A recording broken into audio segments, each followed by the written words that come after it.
కార్యక్రమానికి విచ్చేసిన వైఎస్ఆర్ కుటుంబ సభ్యులందరికీ కూడా నా హృదయపూర్వక నమస్కారాలు.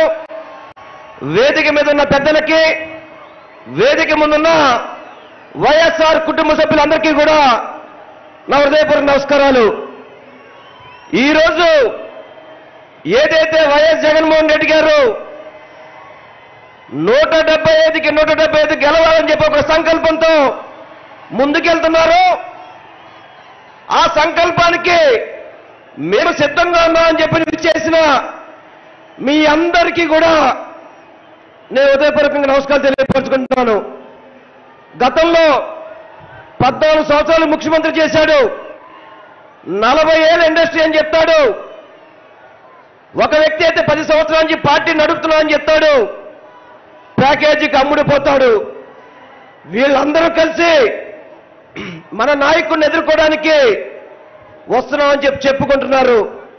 కానీ మన నాయకుడు ఒకటే చెప్తాడు, 175 నియోజకవర్గాల్లో మీకు మంచి జరిగితేనే నాకు ఓటేయండి అని చెప్పిన ఏకైక నాయకుడు మన జగన్మోహన్ రెడ్డి గారు అని చెప్పి మీ అందరికీ కూడా తెలియపరచుకుంటున్నాం.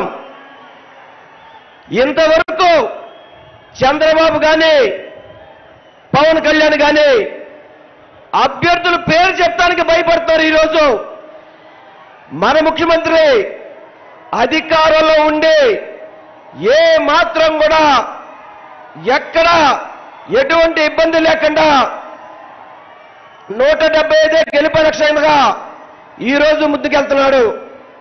గతంలో చంద్రబాబు పరిపాలనలో ఏ ఒక్క ప్రజాప్రతినిధి అయినా సరే ప్రజల వద్దకు వెళ్ళడం జరిగిందా అని చెప్పని మనందరం కూడా ఆలోచించాల్సిన అవసరం ఉంది. ఈరోజు 175 నియోజకవర్గాల్లో ఎమ్మెల్యేలు కావచ్చు, ఎంపీలు కావచ్చు, ప్రతి ఒక్కళ్ళు వెళ్ళి జగన్మోహన్ రెడ్డి గారు ఇచ్చిన పథకాలు వస్తున్నాయా లేదని చెప్పి అడిగితే ప్రజల నుంచి చక్కటి ఆశీర్వాదం వస్తుంది.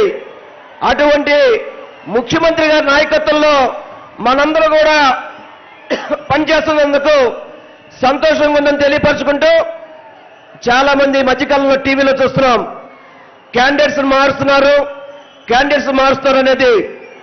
ఈరోజు రాష్ట్రంలో ఒకటే చెప్తున్నారు, ఎవరు ఎమ్మెల్యే క్యాండిడేట్ అయినా కానీ వెనకాల జగన్మోహన్ రెడ్డి గారు బొమ్మ చూసుకునే ముందుకెళ్తారు తప్ప చంద్రబాబు పవన్ కళ్యాణ్ లాగా నీచి రాజకీయాలు కుట్రలు చేసి జగన్మోహన్ రెడ్డి గారిని ఎదిరించే దమ్ము లేక ఆ పార్టీలు ఈ పార్టీలతో పొత్తు పట్టుకునేవాడు చంద్రబాబు నాయుడు.